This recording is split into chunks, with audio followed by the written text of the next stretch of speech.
The Beech Aircraft Corporation has provided checklists and procedures in your operating handbook.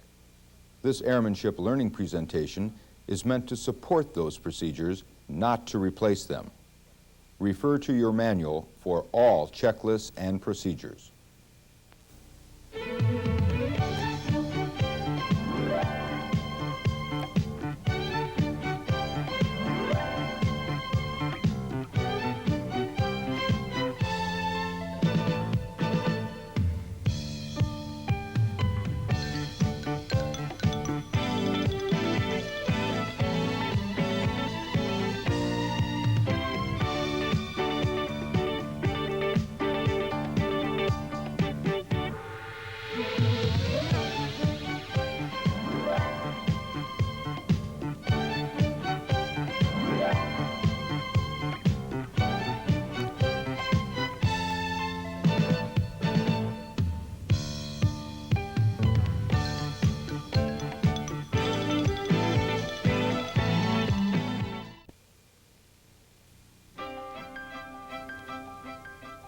The Beech Aircraft Corporation began producing the Baron over 20 years ago as an improvement in both size and performance over the Model 95 Travel Air.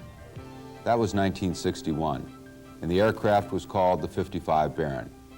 In 1962 and 1963, this aircraft was stretched 10 inches and redesignated the A-55. The following year, the name was changed to B-55, and that has stuck to the present.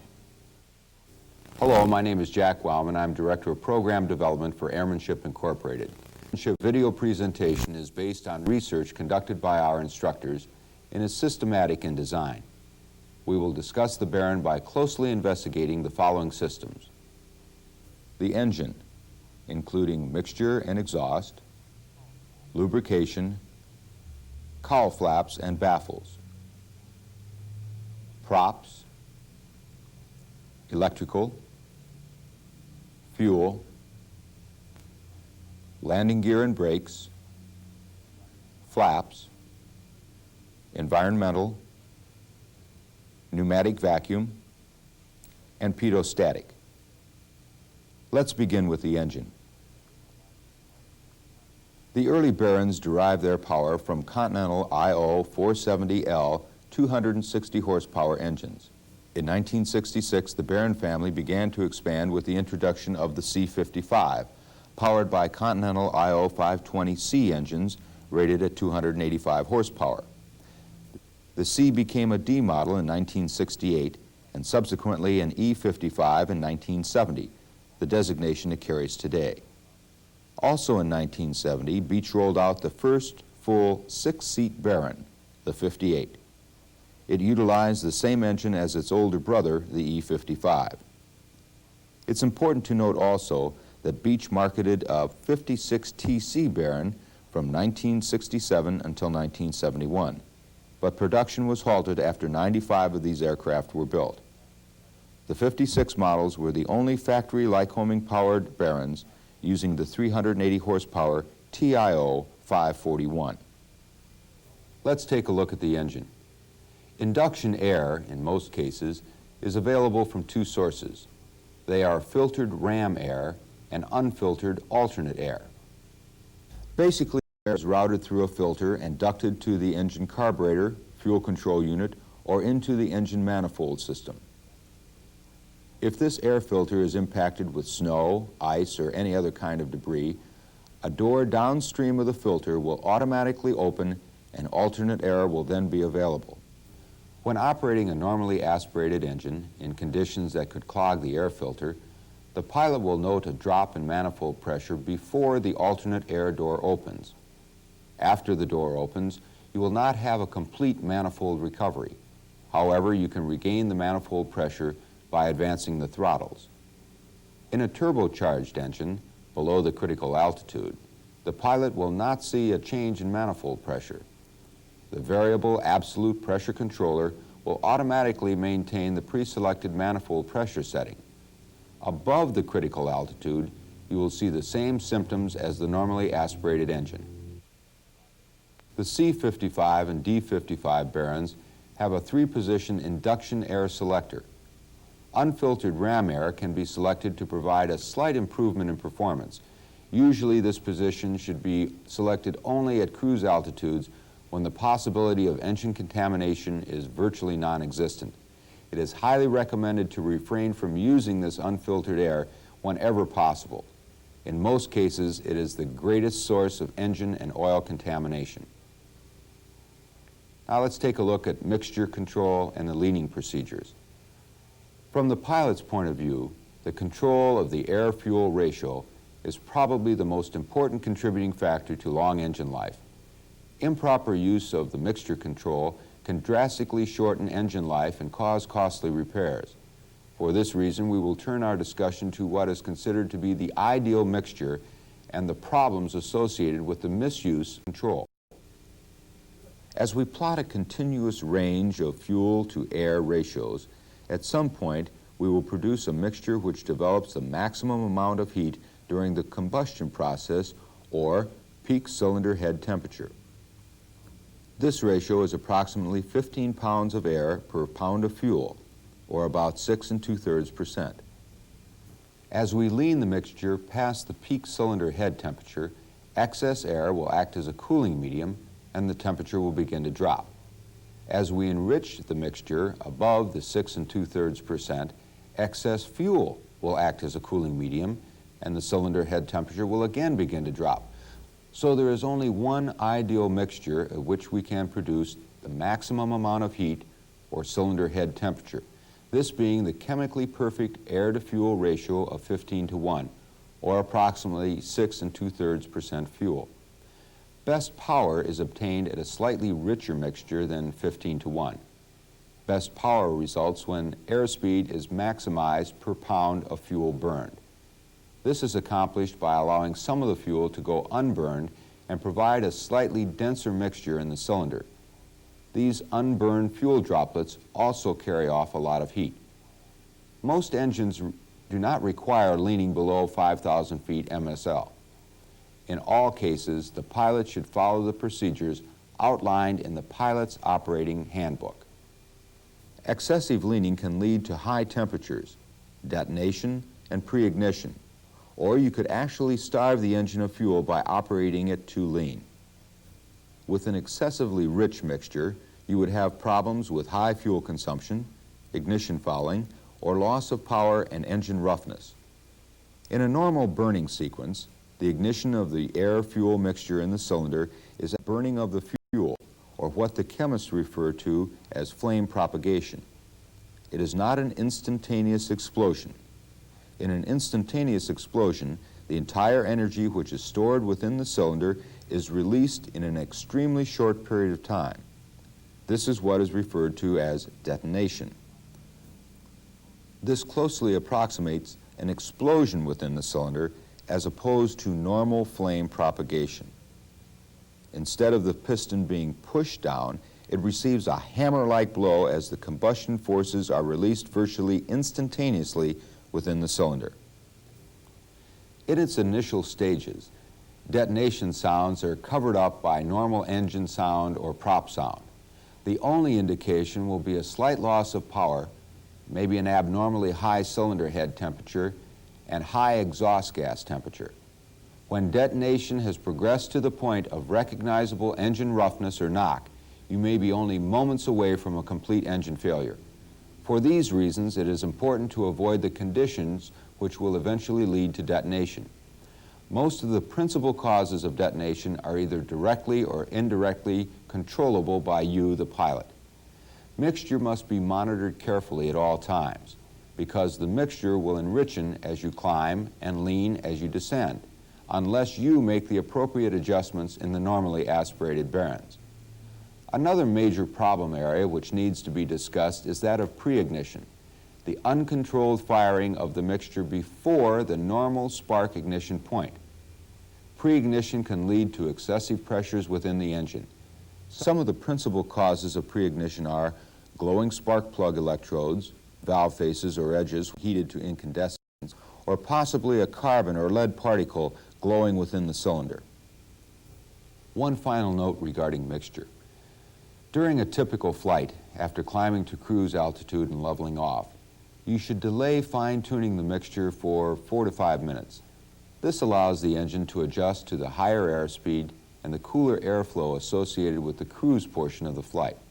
So allow engine temperature to stabilize somewhat in the cruise environment prior to making the final mixture adjustment. Leaning is best accomplished with extremely slow retardation of the mixture control. Rate of movement with this mixture lever should be so slow that if you were to stop, the EGT needle would stop almost instantaneously. Follow the engine manufacturer's recommendations to obtain the proper EGT for the corresponding phase of flight. Always cross-check the fuel flow indicator to confirm the proper setting. But remember, the EGT is the primary instrument. This instrument will respond to the rapid changes during the leaning process and is calibrated for the accurate readings we are looking for. The fuel flow gauge can be used to lean the mixture, but it is not as accurate as the EGT indicator. The exhaust gas temperature, EGT system, has a probe installed in the exhaust stack that comes into direct contact with the hot exhaust gases. The temperature response to the EGT gauge is quite rapid and will indicate the movement of the mixture control if it is not moved too fast. The leaning process should be done in cruise configuration with power settings of 75% or less.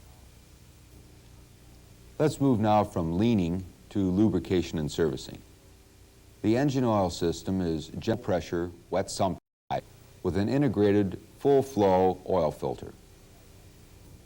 Each sump has a capacity of 12 quarts. However, 13 are installed when the oil and the filter are changed because of the filter requirements. The dipsticks are calibrated for either right or left engine and are not interchangeable because of the canted position of the engines on the wing. The oil level is established between 10 and 11 quarts for normal operations and no less than 12 quarts for the longer flights. The level should not be allowed to fall below 9 quarts at any time. Aside from being a lubricant, oil has another important function. It removes excess heat fast enough for the internal parts of the engine to maintain a safe operating temperature. If the oil level is allowed to fall too low, this cooling process begins to deteriorate and the internal hot spots may then start operating at a higher than normal temperature. The hot areas of the normally aspirated engine and the turbochargers in the supercharger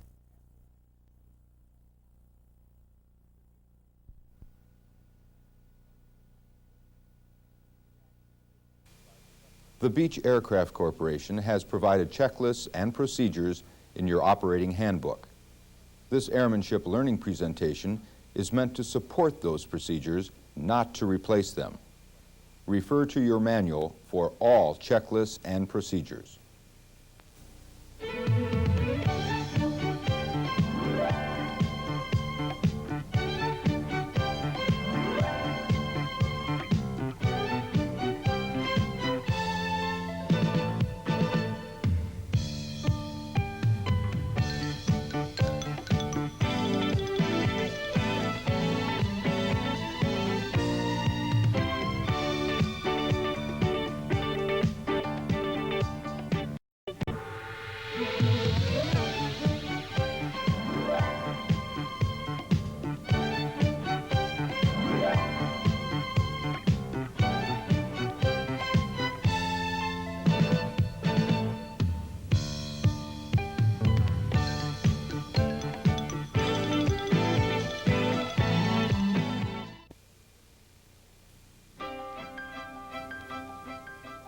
The Beech Aircraft Corporation began producing the Baron over 20 years ago as an improvement in both size and performance over the Model 95 Travel Air.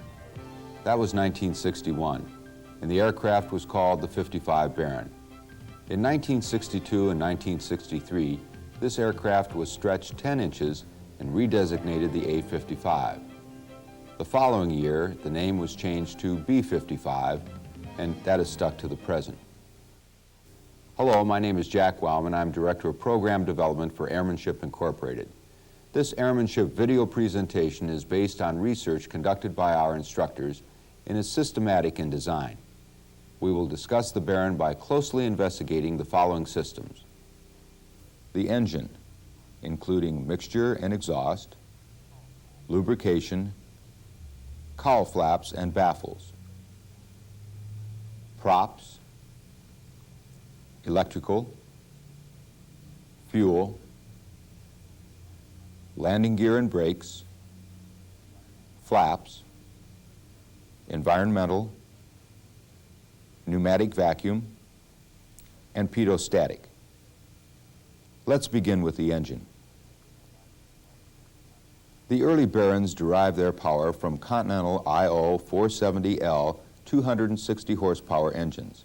In 1966, the Baron family began to expand the introduction of the C55 by Continental IO 520C engines rated at 285 horsepower. The C became a D model in 1968 and subsequently an E55 in 1970, the designation it carries today. Also in 1970, Beech rolled out the first full six-seat Baron, the 58. It utilized the same engine as its older brother, the E55.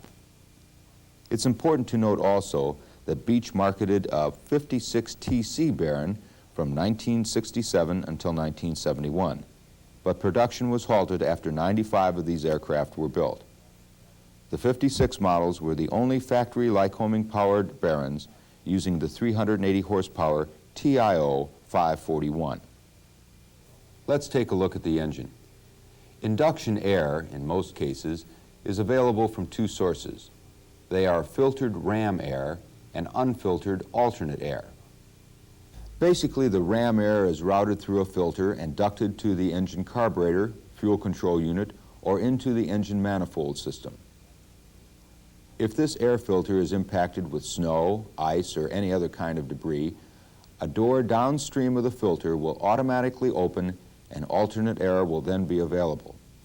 When operating a normally aspirated engine in conditions that could clog the air filter, the pilot will note a drop in manifold pressure before the alternate air door opens. After the door opens, you will not have a complete manifold recovery. However, you can regain the manifold pressure by advancing the throttles. In a turbocharged engine, below the critical altitude, the pilot will not see a change in manifold pressure. The variable absolute pressure controller will automatically maintain the pre-selected manifold pressure setting. Above the critical altitude, you will see the same symptoms as the aspirated engine. The C55 and D55 Barons have a three-position induction air selector. Unfiltered ram air can be selected to provide a slight improvement in performance. Usually this position should be selected only at cruise altitudes when the possibility of engine contamination is virtually non-existent. It is highly recommended to refrain from using this unfiltered air whenever possible. In most cases, it is the greatest source of engine and oil contamination. Now let's take a look at mixture control and the leaning procedures. From the pilot's point of view, the control of the air-fuel ratio is probably the most important contributing factor to long engine life. Improper use of the mixture control can drastically shorten engine life and cause costly repairs. For this reason, we will turn our discussion to what is considered to be the ideal mixture and the problems associated with the misuse of the mixture control. As we plot a continuous range of fuel to air ratios, at some point we will produce a mixture which develops the maximum amount of heat during the combustion process, or peak cylinder head temperature. This ratio is approximately 15 pounds of air per pound of fuel, or about 6 2/3%. As we lean the mixture past the peak cylinder head temperature, excess air will act as a cooling medium and the temperature will begin to drop. As we enrich the mixture above the 6 2/3%, excess fuel will act as a cooling medium and the cylinder head temperature will again begin to drop. So there is only one ideal mixture at which we can produce the maximum amount of heat or cylinder temperature, this being the chemically perfect air-fuel ratio of 15:1, or approximately 6 2/3% fuel. Best power is obtained at a slightly richer mixture than 15:1. Best power results when airspeed is maximized per pound of fuel burned. This is accomplished by allowing some of the fuel to go unburned and provide a slightly denser mixture in the cylinder. These unburned fuel droplets also carry off a lot of heat. Most engines do not require leaning below 5,000 feet MSL. In all cases, the pilot should follow the procedures outlined in the pilot's operating handbook. Excessive leaning can lead to high temperatures, detonation, and pre-ignition, or you could actually starve the engine of fuel by operating it too lean. With an excessively rich mixture, you would have problems with high fuel consumption, ignition fouling, or loss of power and engine roughness. In a normal burning sequence, the ignition of the air-fuel mixture in the cylinder is actually a burning of the fuel, or what the chemists refer to as flame propagation. It is not an instantaneous explosion. In an instantaneous explosion, the entire energy which is stored within the cylinder is released in an extremely short period of time. This is what is referred to as detonation. This closely approximates an explosion within the cylinder as opposed to normal flame propagation. Instead of the piston being pushed down, it receives a hammer-like blow as the combustion forces are released virtually instantaneously within the cylinder. In its initial stages, detonation sounds are covered up by normal engine sound or prop sound. The only indication will be a slight loss of maybe an abnormally high cylinder head temperature and high exhaust gas temperature. When detonation has progressed to the point of recognizable engine roughness or knock, you may be only moments away from a complete engine failure. For these reasons, it is important to avoid the conditions which will eventually lead to detonation. Most of the principal causes of detonation are either directly or indirectly controllable by you, the pilot. Mixture must be monitored carefully at all times, because the mixture will enrichen as you climb and lean as you descend, unless you make the appropriate adjustments in the normally aspirated bearings. Another major problem area which needs to be discussed is that of pre-ignition, the uncontrolled firing of the mixture before the normal spark ignition point. Pre-ignition can lead to excessive pressures within the engine. Some of the principal causes of pre-ignition are glowing spark plug electrodes, valve faces or edges which have been heated to incandescence, or possibly a carbon or lead particle glowing within the cylinder. One final note regarding mixture. During a typical flight, after climbing to cruise altitude and leveling off, you should delay fine-tuning the mixture for 4 to 5 minutes. This allows the engine to adjust to the higher airspeed and the cooler airflow associated with the cruise portion of the flight. So allow engine temperature to stabilize somewhat in the cruise environment prior to making the final mixture adjustment. Leaning is best accomplished with extremely slow retardation of the mixture control. Rate of movement with this mixture lever should be so slow that if you were to stop, the EGT needle would stop almost instantaneously. Follow the engine manufacturer's recommendations to obtain the proper EGT for the corresponding phase of flight. Always cross-check the fuel flow indicator to confirm the proper setting. But remember, the EGT is the primary instrument. This instrument will respond to the rapid changes during the leaning process and is calibrated for the accurate readings we are looking for. The fuel flow gauge can be used to lean the mixture, but it is not as accurate as the EGT indicator. The exhaust gas temperature, EGT system, has a probe installed in the exhaust stack that comes into direct contact with the hot exhaust gases. The temperature response to the EGT gauge is quite rapid and will indicate the movement of the mixture control if it is not moved too fast. The leaning process should be done in cruise configuration with power settings of 75% or less. Let's move now from leaning to lubrication and servicing. The engine oil system is generally the full pressure wet sump type with an integrated full flow oil filter. Each sump has a capacity of 12 quarts. However, 13 are installed when the oil and the filter are changed because of the filter requirements. The dipsticks are calibrated for either right or left engine and are not interchangeable because of the canted position of the engines on the wing. The oil level is established between 10 and 11 quarts for normal operations and no less than 12 quarts for the longer flights. The level should not be allowed to fall below 9 quarts at any time.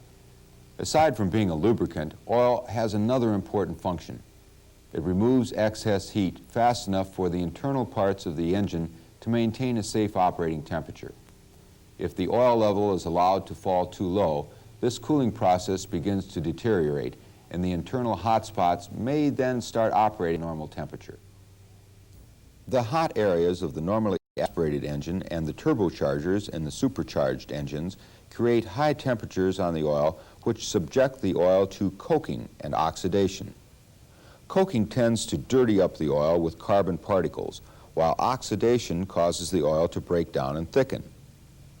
A full-flow oil filter will remove most of the carbon particles produced by coking, but nothing can be done about oxidation. Both of these have a destructive effect on the oil, and if you insist on running beyond the recommended time between changes, you are just begging for trouble. For normal engine operation, it is recommended the oil and oil filter be changed every 50 hours. In adverse climate conditions, it is safer and more economical to install fresh, clean oil at shorter intervals. Clean oil is essential to long engine life. The manufacturers recommend the use of ashless dispersant oils. However, for new or overhauled engines, in order to promote the faster ring seating that's necessary and good oil control, a straight mineral oil should be used for the first 50 hours or until the oil consumption has stabilized. Anytime a new or overhauled cylinder is installed, you should go back to a straight mineral oil and use it until the rings have seated, which is approximately, once again, 50 hours. During the break-in process, you will have a higher than normal oil consumption. So on those long cross-country flights, you may find that you'll have difficulty getting the brand of oil that you started with. There is no problem mixing brands as long as you stay with straight mineral oil. Do not add ashless dispersant, AD oils, during this break-in process. If you are using AD oil after the break-in period and run up against the same problem, there's no reason why you shouldn't mix brands of oil. The different brands will mix accurately. However, the engine manufacturers continue to recommend that you pick a brand and stay with it. There are situations when an AD oil may not be available on your cross-country travels. In this case, a straight mineral oil could be added to bring your oil level up to a safe operating level. The time period to the next oil change will not be long enough to permit a buildup of sludge and sediment deposits. At this point, we should review the procedures used in breaking in a new engine or any time you have the cylinders installed. This includes overhauled engines or cylinders. Use a good grade straight mineral oil and stay with it for the full break-in period. Change oil and filter as recommended in the pilot's operating manual. More frequent changes may be required if you are operating under dirty conditions. Every takeoff should be made at full power, and this power should be maintained until you have reached a safe maneuvering altitude of 400 feet or more. Reduce power to the recommended climb power and climb to a cruising altitude that will allow you to maintain 75% power, never less than 65%. This power is necessary for the breaking in or mating of the piston rings to the cylinder walls.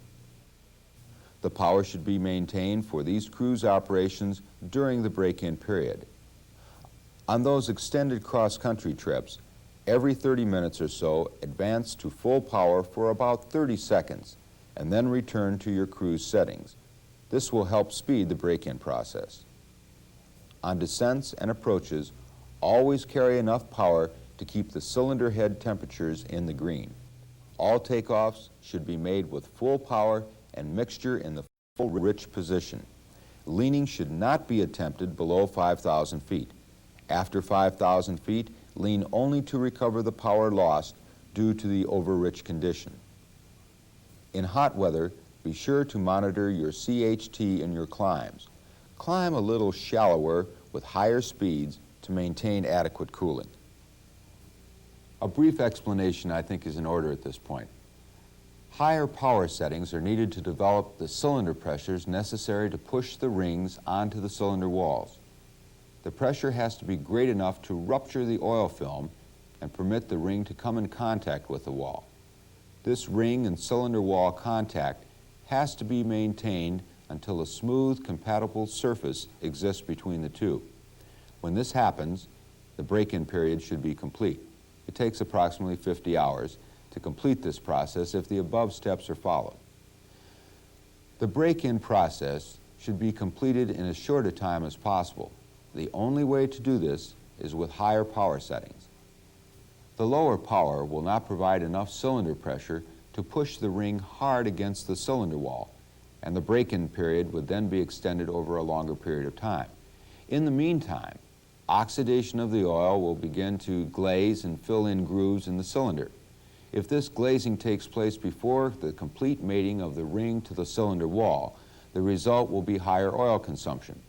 The only remedy in this case would be to hone the cylinders and install new rings. This could be very costly, but with the high cost of oil today, oil consumption is just a waste of money. All right, let's go to cowl flaps and winter baffles. A few words are appropriate about the use of engine cowl flaps. Too many times, pilots start up an engine, close the cowl flaps in an attempt to get the cylinder head temperature up in a hurry, especially cold weather. This practice should be avoided. Cowl flaps should remain open for start, taxi, takeoff, and climb operations. To do otherwise will produce distorted cooling and hot spots in the cylinders. The unequal expansion or contraction of the cylinders imposes undue wear on the moving parts in the cylinder. Eventually, the damage over a period of time shows up as broken piston rings, scored pistons or cylinders, and possibly an early overhaul. Extremely cold operations, cowl flaps can be adjusted to maintain cylinder head temperatures in the normal operating range after cruise climb has been established. The higher air speeds in the climb will provide the ram air pressure needed within the cowling to force the air around the cylinders the way that it was intended to be. The cowl flaps can be completely closed in the climb just prior to leveling off and building up the normal cruise speed. The cowl flaps will close easier before the ram air pressure builds up. Some aircraft use a small electric motor to actuate the cowl flaps. Closing the cowl flaps prior to leveling off will reduce the load on the actuating motor and extend the time between overhaul or replacement periods. The cowl flaps should remain closed for cruise operations. In all cases, the cylinder head temperature should be maintained within the operating limits as published in the pilot's operating handbook. During descent and approach, cowl flaps should remain closed to prevent rapid cooling. If there is a go-around, there will be ample time to open the cowl flaps to maintain cylinder head temperatures within limits. It is more important to prevent the rapid contraction of the metal parts that is associated with this shock cooling. This will eventually cause cracks in the cylinders, the spark plug holes, or any openings that are subject to stress and fatigue. Once the aircraft has landed and is turned off the runway, the cowl flaps can be opened before taxiing to the parking area. The non-turbocharged engines normally can be shut down without special procedures after you've parked. A turbocharged engine requires a cool-down period after landing to permit the turbocharger to slow down and cool off before shutting down the engine. In all cases, follow the procedures outlined in the operator's handbook. Winter baffles are used on many aircraft to help maintain normal operating temperatures in cold weather operations. Special kits are available on many models. However, a note of caution should be injected at this point. The use of winter baffles in high ambient temperature conditions could make it difficult to maintain engine temperatures within the operating limitations. In most cases, the baffles should not be used when ambient temperatures are 70 degrees Fahrenheit or higher. Once again, consult the pilot's operating handbook for information about this. Associated with the higher operating temperatures will be a higher oil consumption, especially when you have light oil in the sump. If a cross-country trip takes you to a warmer environment and you plan to do some flying under these higher temperatures, it would be advisable to remove the baffles. Continued operation with the baffles under these conditions would result in extremely high oil consumption. As much as a quart or more per hour could be consumed. Now let's turn our attention to the propeller system. We use the term system because there are several components: the blades, the pitch change mechanism, the prop governor, and the cockpit controls. Now that we have broken the system down, let's discuss each component in detail. Blades deserve close observation during pre-flight for nicks, stress cracks, or abrasion. Any type of damage exceeding 1/8 of an inch in depth should be referred to a certified mechanic for repair. Do not attempt to perform minor maintenance on the prop unless you hold the proper license. Remember, these blades must carry a centrifugal load at full RPM of nearly 25 tons. Also, anytime the surface of a prop is abraded in any way, the corrosion protection is lost, and that prop should be retreated. Many Baron and other light twin owners unknowingly subject the blades and the hub to unnatural stresses on a regular basis. The pre-flight feathering check should be done at relatively low RPM, and then only allow the prop to spin down a maximum of 500 RPM.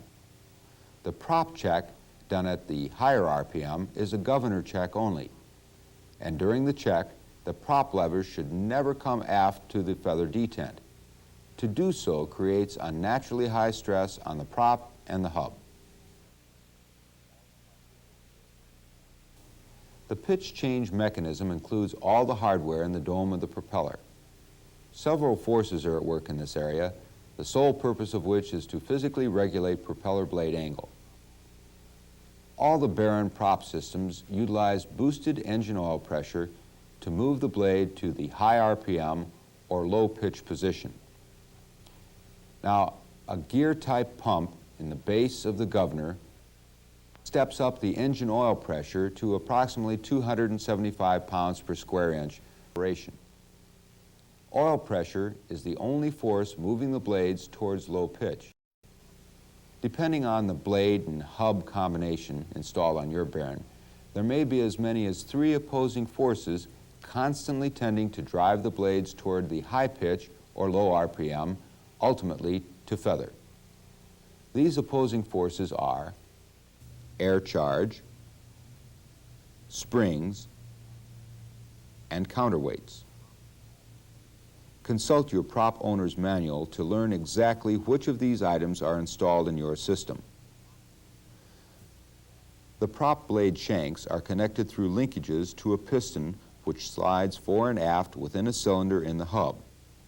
On one side of the piston is an oil chamber, and on the other side is an air chamber with a specific air charge. As high pressure oil is introduced, the air pressure, spring, and counterweight pressure, if installed, are overcome and the blades move toward low pitch. As oil pressure is released, the opposite occurs, and the blades move to high pitch. The question now arises as to why the prop doesn't continue right on down to feather when the oil pressure is removed, such as during an engine shutdown. In fact, this would happen if it weren't for some locking pins or latches, which extend when centrifugal forces decrease during the spin down of the prop. These latches mechanically engage stops on the blade shanks, which restrict the blade from moving to a higher blade angle. This action generally occurs around 800 RPM. From your point of view, this is a very important consideration because any loss of engine in flight will require feathering. If the engine is allowed to spin down too far before the levers are pulled into feather, the latches will engage and make feathering impossible unless you can speed blades up somehow. Now let's turn our attention to the brains of the prop system, the governor. It determines whether oil pressure will be directed to the pitch change mechanism or be allowed to dump from it. This regulation of the direction of oil pressure is accomplished by two dynamic opposing forces within the governor itself. The first of these forces is a spring tension set by you as you reposition the prop levers in the cockpit. This speeder spring is opposed by forces generated by spinning flyweights. The flyweights will spin at a speed directly related to engine speed because they are attached to a shaft which is geared to the engine. If the flyweights are spinning at a speed fast enough to overcome the speeder spring tension, the pilot valve will be forced up, allowing oil to return from the prop pitch change mechanism and dump back into the engine case. This is what we call the overspeed condition of the prop governor. In other words, the prop is turning at a faster speed than what you have selected with the prop lever. As the oil dumps from the prop, the blade will go to a higher pitch, slowing the engine and reestablishing an on-speed equilibrium condition. On the other side of the coin is the underspeed condition. In other words, the prop is turning slower than what we have selected with the prop lever. In this condition, the speeder spring tension overcomes the flyweight resistance, forcing the pilot valve down. Oil pressure is now directed out to the prop pitch change mechanism, causing the blades to move to lower pitch, allowing the engine to speed up. In reality, all these actions occur almost instantaneously. Automatic adjustments we have just discussed are constantly occurring. The governor has one additional function, which we must address now, and that is feathering. When the prop levers are pulled into feather, the pilot valve is mechanically lifted up, allowing all oil to be forced from the prop, and the latches are held out of the way, allowing the blades to go to full feather. Now, some bearings also incorporate unfeathering accumulators, so let's take a brief look at them. Accumulators are either the ball type or the cylinder type, both utilizing the same principle of operation. The ball accumulator has an air chamber and an oil chamber separated by a flexible diaphragm. The cylinder accumulator uses a piston to separate the same two chambers. The air or nitrogen precharge in each of these types is usually set around 100 pounds per square inch. The oil side of the accumulator is plumbed into the governor and will be at the governor boosted pressure of approximately 275 pounds per square inch under normal conditions. When the prop levers are pulled to feather, a check valve traps the oil in the accumulator, and the rest of the oil from the prop dumps back through the governor to the engine case. When the prop levers are again moved full forward To accomplish unfeathering, this trap pressure is released through the governor to the prop, and the blades move toward low pitch. When this happens, ram airflow on the blades will crank the engine. It's important that these accumulators be checked at regular intervals to ensure proper precharge. This completes the discussion of the bearing prop system. The electrical circuit in the aircraft is the single ground return type. This means is that it takes only one wire to power the components that are placed from one end of the aircraft to the other. All are grounded to the airframe. This type of system gives us a tremendous savings in weight and materials, and the system design lends itself to simpler maintenance and simpler service procedures. The primary components of the electrical system are the batteries, alternators, voltage regulators and overvoltage relays, and the load meters. The batteries are used for normal starting, absorbing system surges or spikes, and for emergency electrical power in the event a double alternator failure should occur. Most battery installations have two 12-volt lead-acid batteries connected in series to give us a 24-volt system. There are advantages to having two 12-volt batteries instead of a single 24-volt unit. For one thing, they are easier to handle and easier to service. Some places just do not have the equipment to service 24 volts. On a 12-volt battery, even a service station can help you in a pinch. As a matter of economics, it's a lot cheaper to replace a 12-volt battery than a 24-volt unit. The battery is located beneath the floor of the nose baggage compartment. The battery box is vented overboard to dispose of the electrolyte and hydrogen gas fumes that are discharged during normal operation.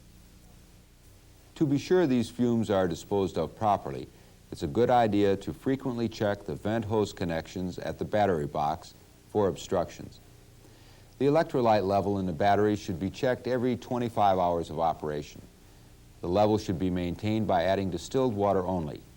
Add only enough water to cover the plates and never more than 1/4 inch over the separator tops. Normal operations may not require much service. However, hot weather operations may dictate more frequent checks. The battery check is seldom done by most owners or operators, but it is a very inexpensive way to head off costly repairs and possible replacement due to a low, dead, or frozen battery. Remember that a low battery can freeze with temperatures as high as plus 13 degrees Fahrenheit, whereas a fully charged battery will still be reliable at nearly 80 degrees below zero. The battery is connected to a battery bus by a heavy wire.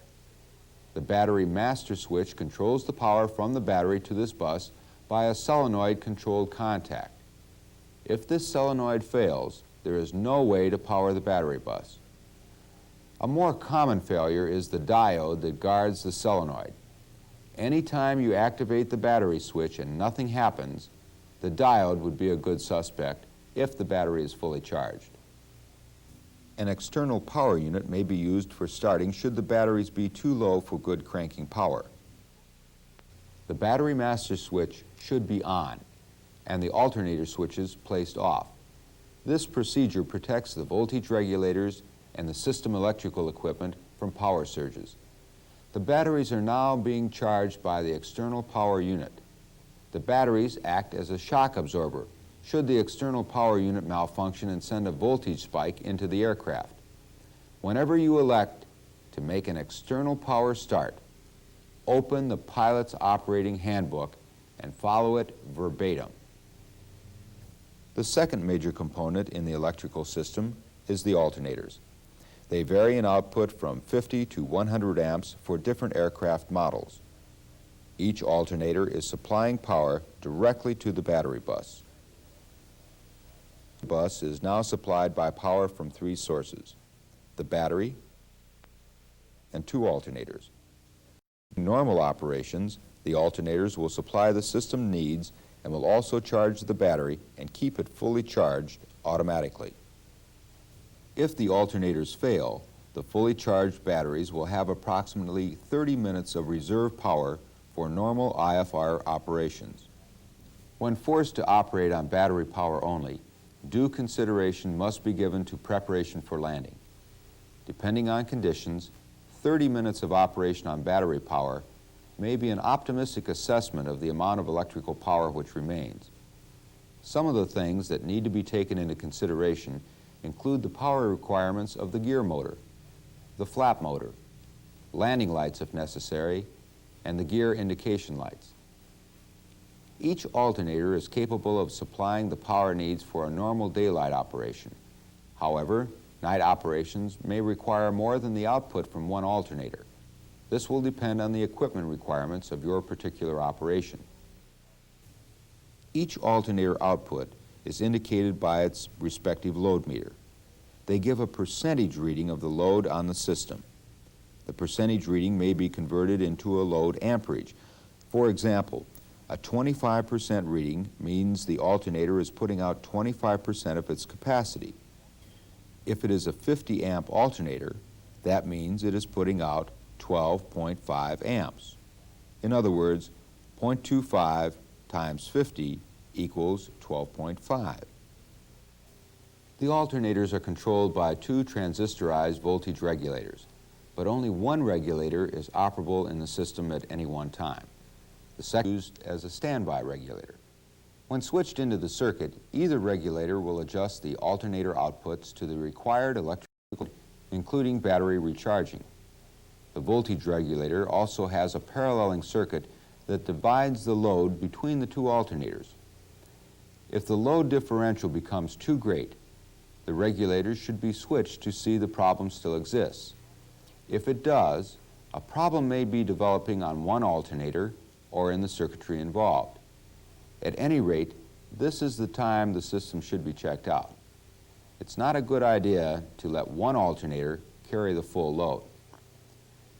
An undervoltage or overvoltage alternator condition would illuminate the respective alternator out lights. Undervoltage could be caused by alternator failure or voltage regulator malfunction. Corrective action would be to switch to the standby regulator. If the light remains on, the alternator should be switched off. An overvoltage trip would occur if the alternator output exceeds 32 volts. Again, switching to the standby regulator may solve the problem, or turning the alternator off and back on, which will reset the overvoltage relay. In any emergency, if it is necessary to operate on only one alternator, you should reduce the system load so that you are not operating at 100% capacity. It is better to maintain an output that will not peg the load meter. Continual operation above 100% will cause an overheat and eventual alternator failure. If you operate below 100%, you can monitor actual load outputs and you will be assured of operating within the load limits of the alternator. If a load meter breaks down or becomes inoperative, this should not affect the output of the alternator. This is very easily checked by the reading on the good load meter. If one load meter is normal and the other reads 0, the output of the alternator associated with the 0 load meter can be found by turning that alternator switch off. If the good load meter indication does not increase, then it was carrying the entire load all along and you have a failed alternator. If the load increases substantially when the suspected alternator is turned off, then the alternator was good and you simply have a bad load meter. The avionics master switch, generally located in the upper left-hand portion of the pilot's panel, allows the pilot to operate all the items on the avionics bus with the use of one switch. However, protections must be provided in case that switch should fail. As we know, all electrical switches will fail from time to time. This failure would be indicated by a simultaneous loss of all the avionics equipment. In this case, the manufacturer has provided a system that will direct power to the avionics bus through the avionics master circuit breaker. Now, this is generally located in the right-hand sub-panel. This circuit breaker controls a solenoid which provides a backup source of power for the radio equipment.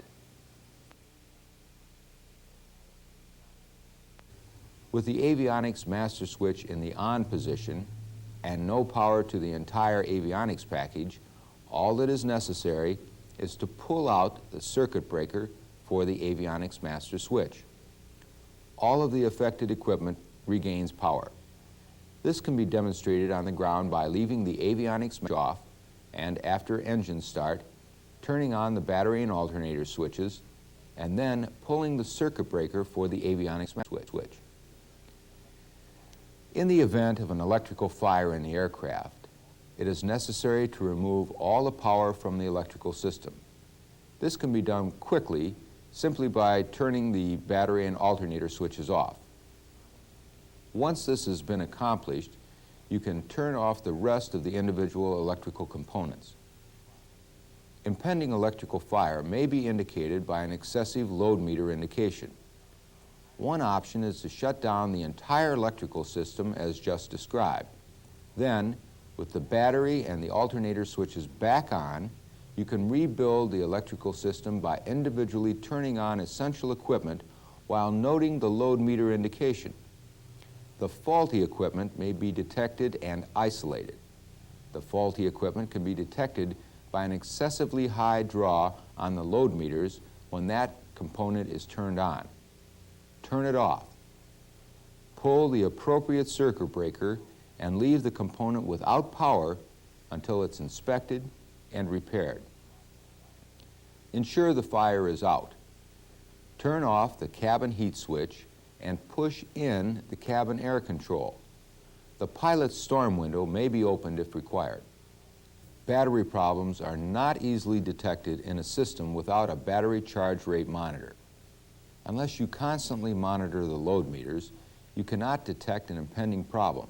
This is what an ammeter does. It shows only the charge or discharge rate to the battery. This is one reason you would make a battery check to determine the charge rate, especially if you suspect a problem.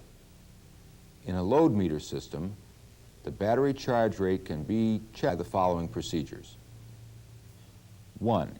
If in flight, shut down one alternator and note the percentage load indicated on the one load meter. 2. Turn off the battery master switch and notice the difference on the load meter. If the battery is fully charged, there will be very little change. An abnormally high rate of charge on the battery would be indicative of a faulty voltage regulator. Remember, the function of the voltage regulator is to control alternator output supplying the electrical system load, while at the same time keeping the battery at a full state of charge. With a faulty voltage regulator, you could be overcharging the battery, causing the battery to overheat and, in severe cases, possibly create a battery fire or explosion. If you find that the battery is constantly in need of fluid replacement during your periodic battery checks, this could be an indication of a faulty voltage regulator overcharging and overheating the battery. 3. A normal battery will require only a trickle charge to maintain its full charge condition. During an engine start, there will be a large drain on the battery. When the alternators are put on the line, there will be a high charge rate that will gradually diminish until the battery is fully charged. This usually takes 5 to 10 minutes to complete this charge cycle. If the battery condition was low to start with, it could take a little longer period to recharge back to normal. 4. A fully discharged battery should not be in the aircraft during an APU start. This battery could accept a high rate of charge over a longer period of time, and this could overheat the battery. This could boil out the water, or it could buckle the lead plates and eventually damage the battery beyond repair. It would be better to remove batteries and have a bench charger hooked up. This way the batteries can be charged at a lower rate and the battery condition monitored during the recovery period. 5. A battery that has a dead cell or shorted plates will continue to demand a charge. This can be detected on the load meter if there is indeed a short. The battery check will continue to show a higher charge rate as long as the battery is in the system. The battery can be isolated by turning off the battery master switch. The flight could still be continued to your destination with the alternators continuing to supply the aircraft's power requirements.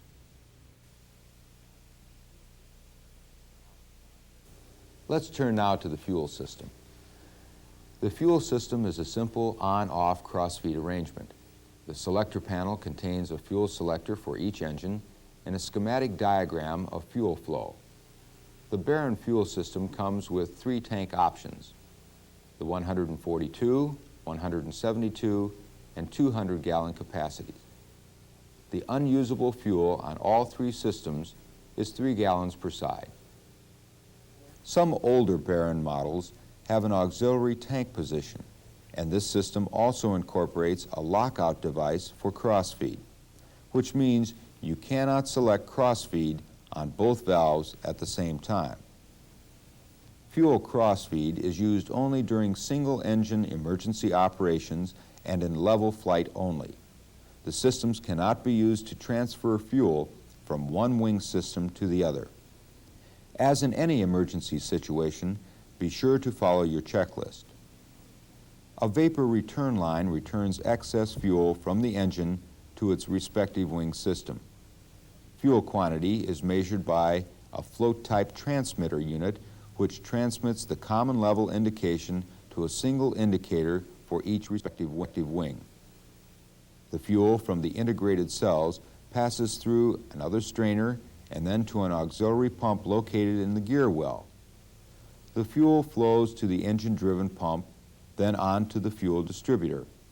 The excess fuel from the engine-driven pump is returned through a one-way check valve to the tank in use. The fuel system also incorporates a vent line check valve and a pressure relief valve to equalize tank pressure by allowing fuel to exit or air to enter the tank system. Once the pressure is equalized, a siphon brake stops the continued siphoning of fuel. When the wet wingtip fuel system is installed, each fuel quantity will read full until the fuel level reaches approximately 75 gallons.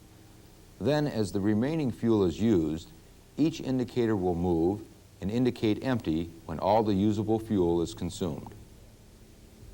When installed, a visual fuel level sight gauge in each wing leading edge, outboard of the engine nacelle, can be used for partial filling or offloading of fuel.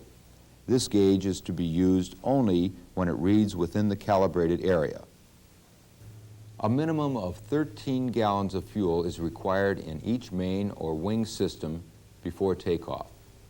If you are not sure that you have at least 13 gallons in each main or wing, it would be wise to add fuel so that you are sure that you will have a minimum in each wing. You should plan for a good reserve for any flight that you make.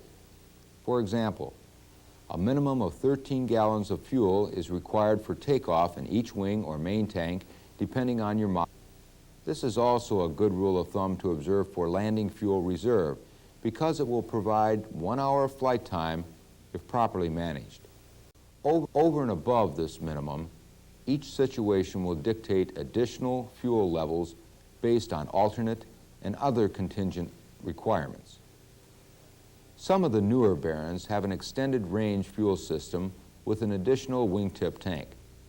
Be sure to open this cap first to verify full fuel.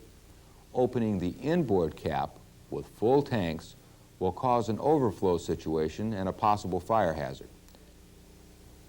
It's your responsibility to determine that the fuel quantity indicators are functioning and maintaining a reasonable degree of accuracy so that they can be used to facilitate your flight planning and fuel loading. This check can be made at the time when you fill each wing system by correlating the fuel pumped with the readings on the fuel gauge.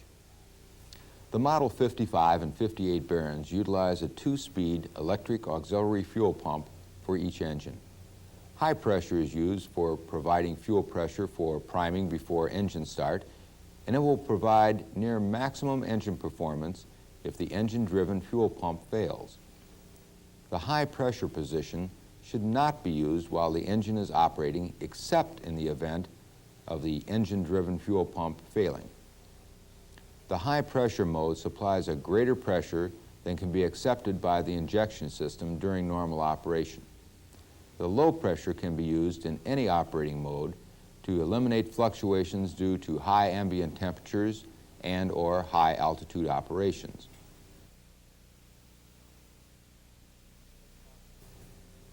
Let's now turn our attention to the landing gear system of the aircraft.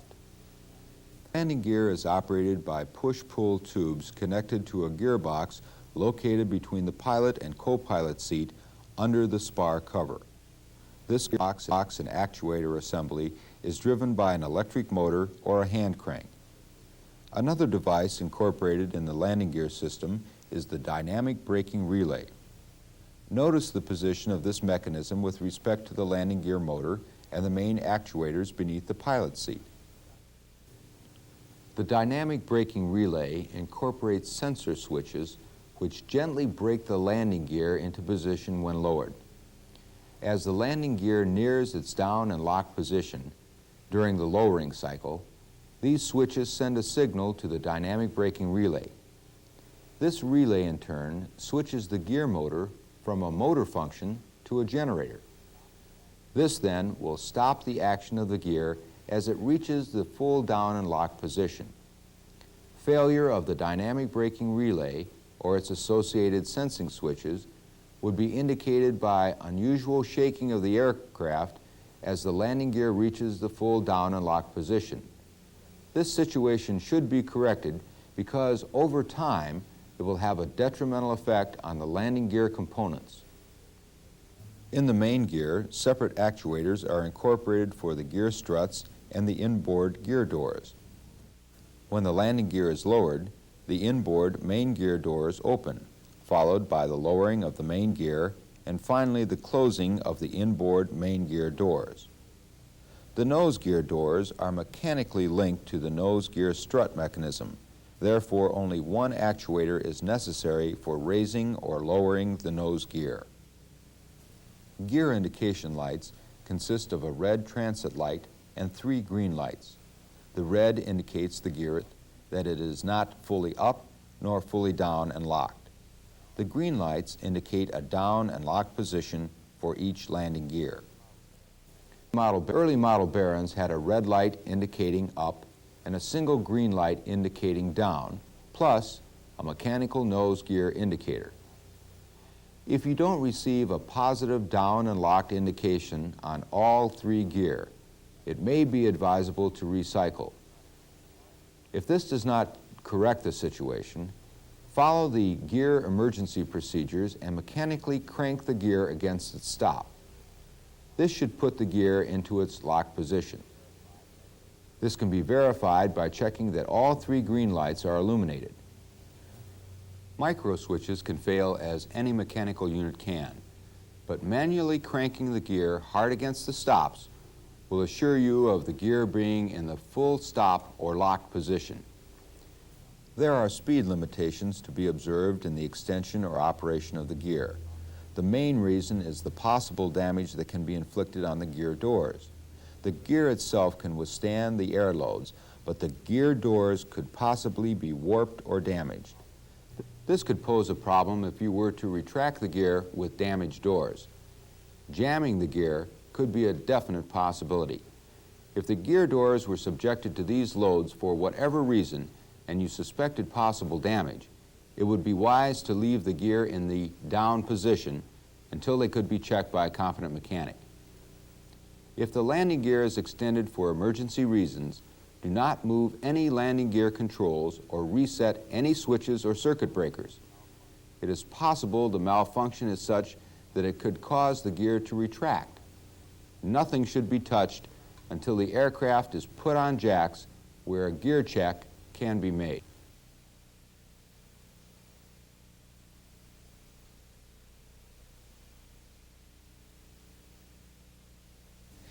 In order to reduce the possibility of raising the landing gear while the aircraft is on the ground, the manufacturer has incorporated a safety switch located on the main gear strut, which deactivates the landing gear motor circuit when the aircraft is on the ground and the main gear strut is compressed.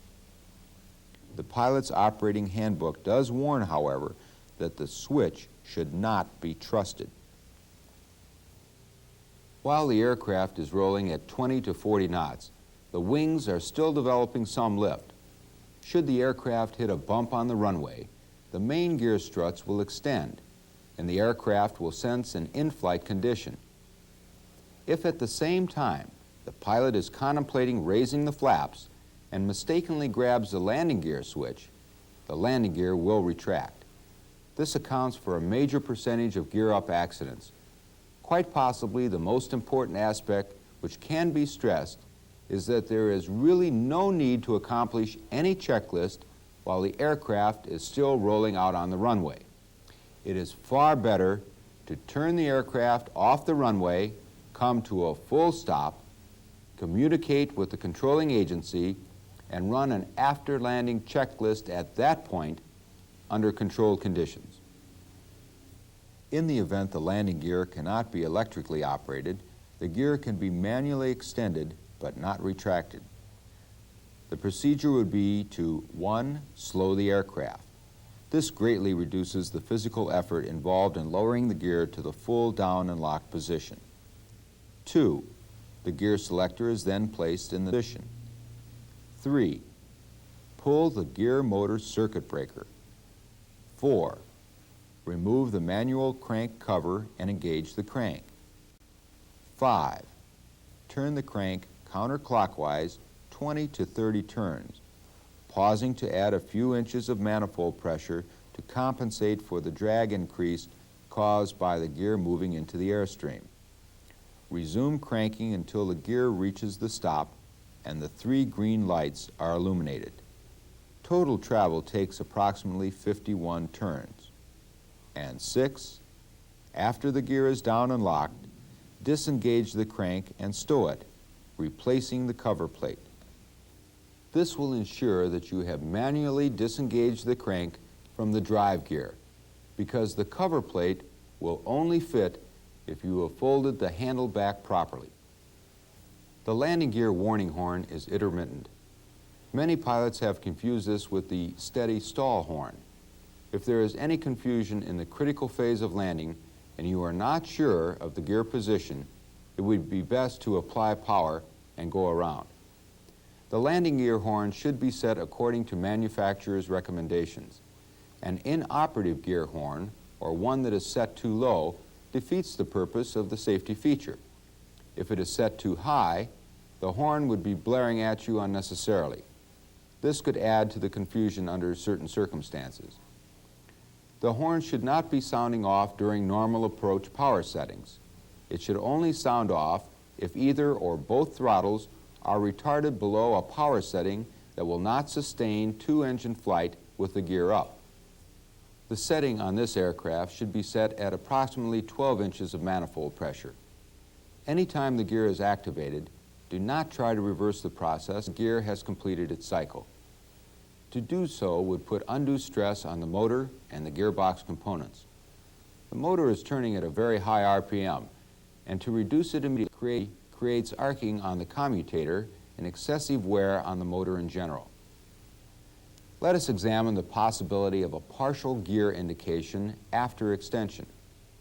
We will assume that you have attempted to lower the gear by manual extension and perhaps have placed various G-loads on the aircraft in attempting to free the landing gear, which may not have reached the full down and lock position. There are no definite rules to be observed when confronted with partial gear landing. Each situation will be different depending upon weather conditions, wind, type of runway surface, or pilot proficiency.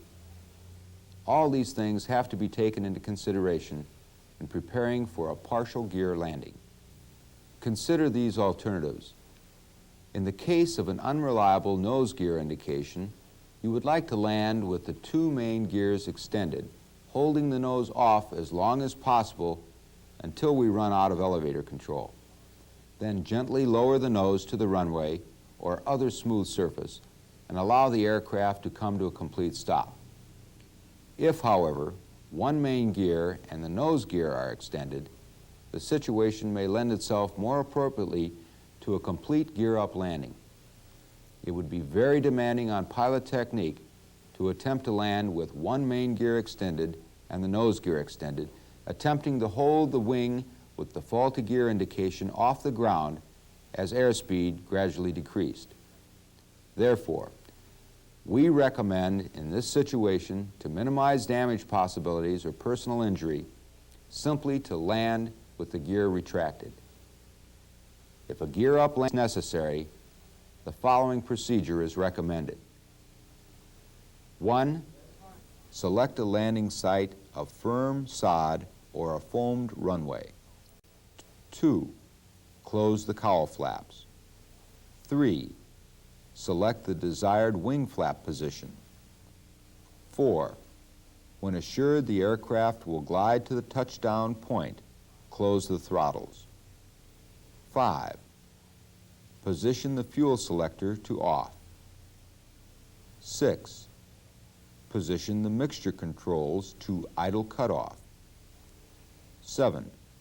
Turn the battery, alternator, and magneto switches to off. 8. Keep the wings level during touchdown. 9. Exit the aircraft as soon as it stops. It is necessary to discuss the possibility of experiencing a flat strut. Obviously, if the aircraft has a flat strut while on the ground, no attempt should be made to taxi or tow the aircraft. If the strut should go flat while in flight, you would not realize this condition until landing. In this case, we strongly recommend that the aircraft be maneuvered only to exit the main flow of traffic on the active runway. Get a maintenance facility to service the strut temporarily. At that point, the aircraft can be moved to the maintenance facility to undergo permanent repairs. Again, it is important that the aircraft not be moved with a flat strut. Just moving the aircraft a short distance in this condition can result in excessive abrasion and scoring of metal parts. If this happens, the condition won't be corrected merely by servicing the strut or replacing a seal. Permanent damage is incurred at this point, which can only be corrected by replacing the entire strut mechanism.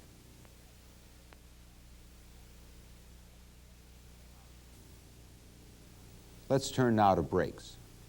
Our discussion of landing gear is not complete without a few notes on the brake system. First, let's briefly review how the system functions. Brake fluid is stored in a small reservoir in the nose baggage area. This reservoir should be checked for a full indication at regular intervals to ensure proper brake operation and no air bubbles bleeding into the system. If the reservoir needs servicing, be sure to fill it with the correct type of fluid. In most cases, MIL 5606 hydraulic fluid, sometimes called red oil. This is a mineral-based fluid, and virtually all bearings use this specification. Other types of fluid are available, such as Skydraw, which is usually purple in color. Extreme care must be exercised to ensure the correct type of fluid is used, because Skydraw and other ester-based synthetic fluids will damage the seals and contaminate the entire brake system. This will necessitate flushing the system and replacing all the seals. When you apply the brakes, you direct this brake fluid under pressure to a pair of pistons on each main wheel. As the pistons move out, they force the brake pads or linings to contact and create friction against the brake disc, which is part of the wheel. On some installations, there may be an additional backplate with a second lining, creating a squeezing action and more effective braking. Brake linings are generally made of an organic material with particles of brass or copper embedded to provide proper friction coefficients. Pure carbon pads are also becoming popular because of their lightweight and heat dissipation characteristics. The linings should be checked on every pre-flight to ensure wear limits have not been exceeded and no damage or uneven wear characteristics are noted. It's a good idea to consult your bearing maintenance manual for the maximum allowable brake wear limitations. This limitation may be measured in different ways. Now, on some installations, you will look at the interval between brake housing and disc with the brakes applied. On other installations, you will just look at the lining thickness itself. Be sure you know how to determine when the wear limits are becoming critical. Most bear and brake systems will be either Goodyear or Cleveland.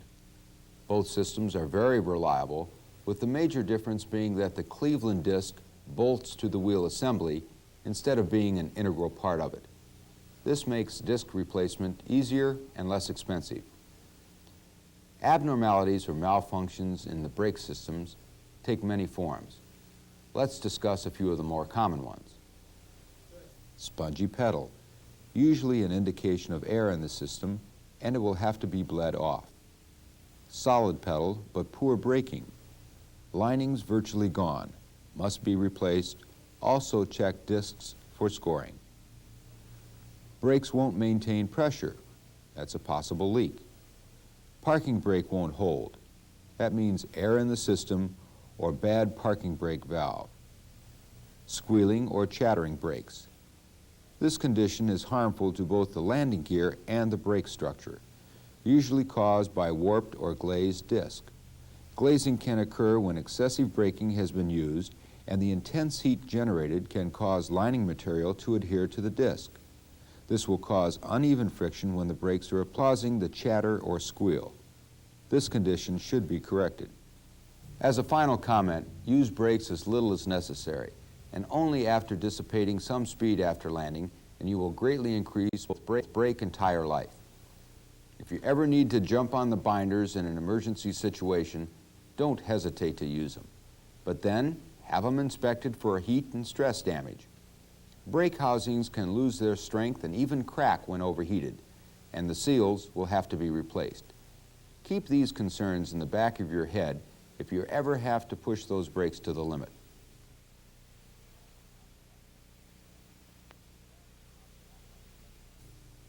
Let's go to the flap system.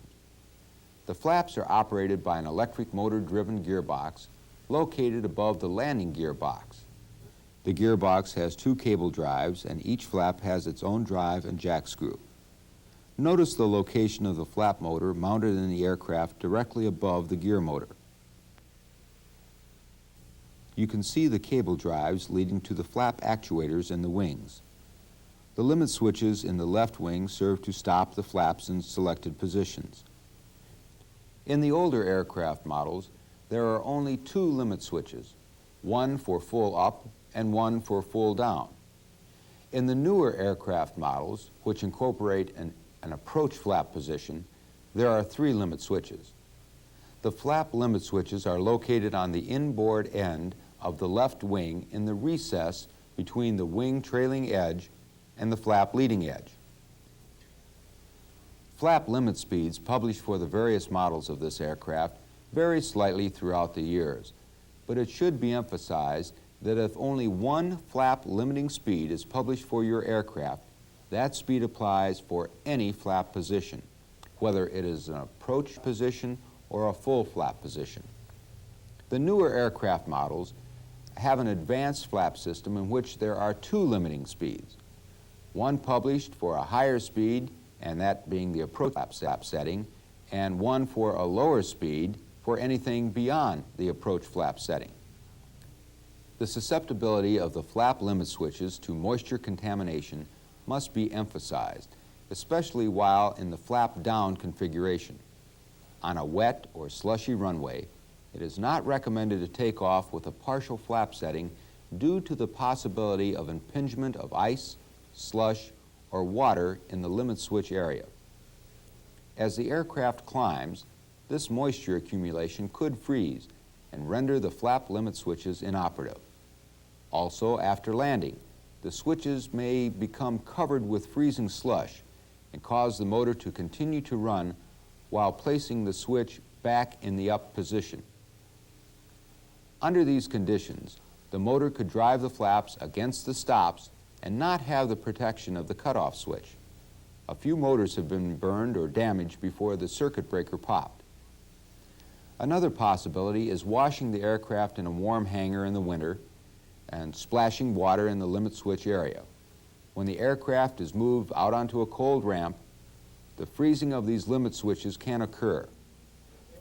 Remember, during the pre-flight, it is important to examine these switches and to check the flap security. In order to do so, it is necessary to lower the flaps to the full down position. Place your hand on the flaps to note any play which may occur. You should also look inside the flap wells to see if possible obstructions exist. Also examine the limit switch area. Remember that the only structural attachment of the flaps to the wing, the actuating rod, and the flap guides. The flap operation should be given the same consideration as the gear operation. Do not reverse flap operation until a cycle is completed.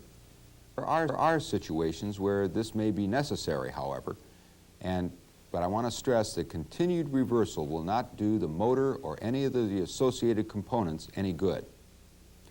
Should the electric motor or actuator fail, or perhaps a cable jam, we are committed to using whatever flap position was previously selected. If one of the drive couplings should break or become disconnected, you will have an asymmetrical flap condition. For this reason, we prefer to extend the flaps in level flight, especially when close to the ground. Asymmetrical flaps in a turn could surprise you, especially if you have a flap extending on the outside of the turn and the inside flap is stationary. This should not pose a problem to you if it happens in level flight. If this does happen, a good flap can still be controlled and retracted as necessary to match the inoperative flap. There are benefits to having partial flaps in your approach configuration. This will give you a level flight attitude, and you will also have a zero reference on the artificial horizon. The zero reference on the instrument will make your IFR work a lot easier with less fussing and less adjusting of your instruments. If you are flying in icing conditions, this level attitude will expose the smallest frontal surface area to ice exposure. The ice you do collect will in most cases collect on the frontal areas of the wing and aircraft. We will consider at this time a few good reasons why full flaps will be used in the final approach phase. The greater lift results in a speed and permits a lower touchdown speed. The greater drag permits a steeper approach angle without increasing speed. The slower touchdown speed and the extra drag of full flaps result in a shorter landing roll. This slower touchdown and the resulting slower ground roll will cause less wear and tear on the brakes, tires, and landing gear components. Also, the slower approach speed would give you more control on the ground if a swerve should occur. One aircraft manufacturer stated in the owner's handbook, quote, that it is generally good practice to contact the ground at minimum possible safe speed consistent with existing conditions, unquote. We would like to emphasize, however, that you should be familiar with the landing characteristics under approach flaps or no flap conditions and should practice these options at frequent intervals. Under a no flap condition, remember, final approach speed should be increased 10%, and in so doing, the ground roll will increase by 20%. If you are landing in a high wind condition, you really shouldn't be that concerned about the need for full flaps. The high winds will take care of the actual touchdown speeds. Under these conditions, partial or no flaps may be in order to make the aircraft more stable and less susceptible to gusts. In a no flap condition, always add 10% to your normal final approach speed to preserve the interval above the stall. It's also a good technique to add the full gust increment to your target final approach speed for safety.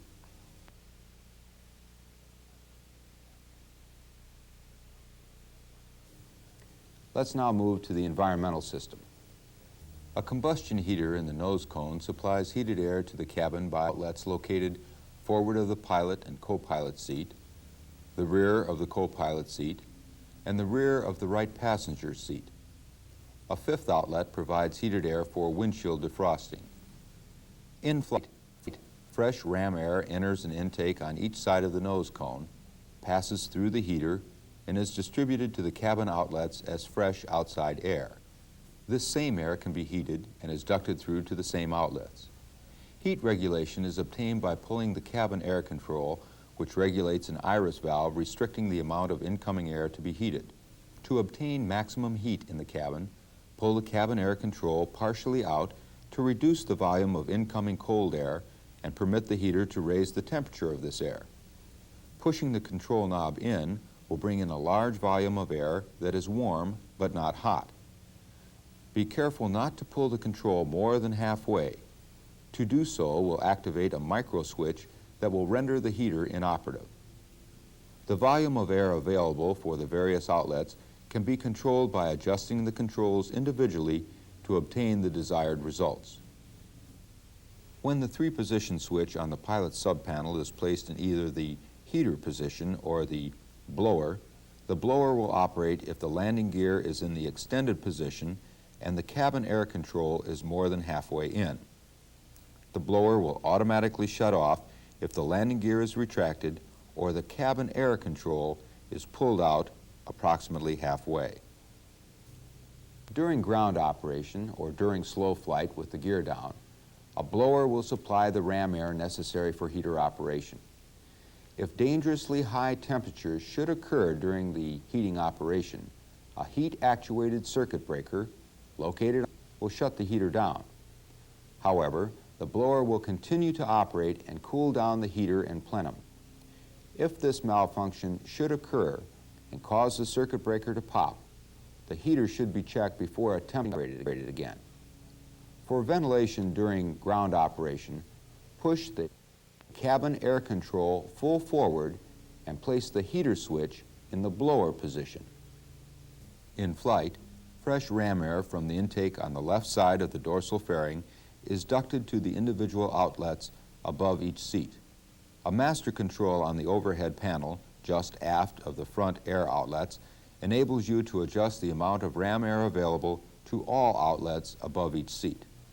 This overhead flow, combined with the airflow through the heater plenum, provides a more than adequate volume of fresh air to cope with extremely high temperatures during flight. Some caution should be mentioned at this time in regards to heater operation. 1.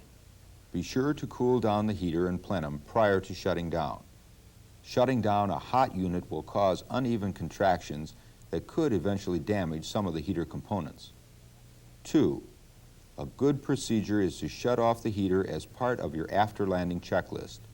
This allows the heater and components to be gradually cooled by the ram air flowing through the heater. 3. If the weather is extremely cold, the cooling process could be delayed until the final few minutes of taxi time. At this time, you can select the blower position to cool the heater prior to engine shutdown. If the blower runs but the heater will not start, the over-temp circuit breaker could have tripped. The ignition unit may have faulted, the igniter fouled, or the fuel filter may be clogged.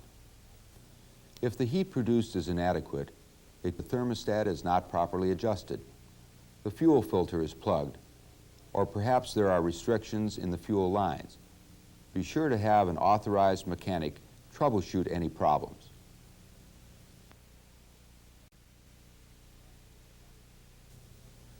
Okay, let's go to the pressure system, pneumatic, vacuum, de-ice. Until 1976, all Barons utilized a vacuum concept to drive instrumentation. Since that time, the aircraft have used pressure pumps to supply the instruments and vacuum pressure for de-ice boot hold down from the opposite side of the pressure pump. The pressure system is operated by air intake through the ambient air filters located forward of the rear engine baffle on each engine. This filtered air is then passed through the two engine-driven dry air pumps to the pressure regulators located on the top side of each nacelle behind the firewall. These regulators reduce the pressure of the air from the pumps to a preset level, then passes it on through a pair of inline system filters to a pressure manifold. This manifold is located aft of the front spar behind the upholstery panel in the left-hand sidewall. Air is then taken from the manifold forward through an adjustable orifice or a regulator valve, depending on the model, to the instrument panel. Air is plumbed off the manifold to operate the de-ice boots and the autopilot if installed.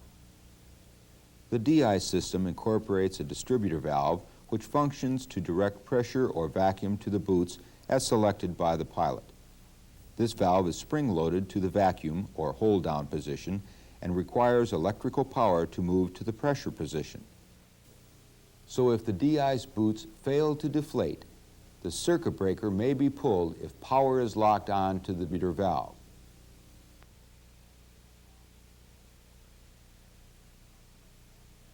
All right, time now for the pitot-static system. A standard pitot tube for your flight instruments is installed immediately to the left of the nose gear doors.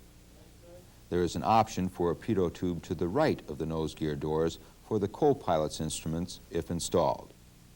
The pitot system needs no drain because of the location of the components. The static system receives its static air from two ports, one located on each side of the aft fuselage. These ports are tied to a single line in the aft fuselage and then run forward to the rate of climb indicator, the altimeter, and to the airspeed indicator. The static air line is drained at the emergency static air source position. A word of caution: do not attempt to clear static or pitot lines by blowing into them or using air pressure of any sort. The instruments involved can immediately be rendered useless. This airmanship video presentation has covered the Baron systems of engine, including mixture and exhaust, lubrication, cowl flaps and baffles, props, electrical, fuel, landing gear and brakes, flaps, environmental, pneumatic and vacuum, and pitot and static. We hope this presentation increases your safety, confidence, and flying pleasure while reducing pilot error, equipment malfunction, and expense. This program has not touched on every aspect of flying the Baron. We have not discussed a vast list of topics important to the proficient Baron pilot. We haven't touched on emergency procedures, cockpit standardization, departure en route approach procedures, VN diagrams, weight and balance, turbulence penetration, or performance. Some of these are covered in other airmanship video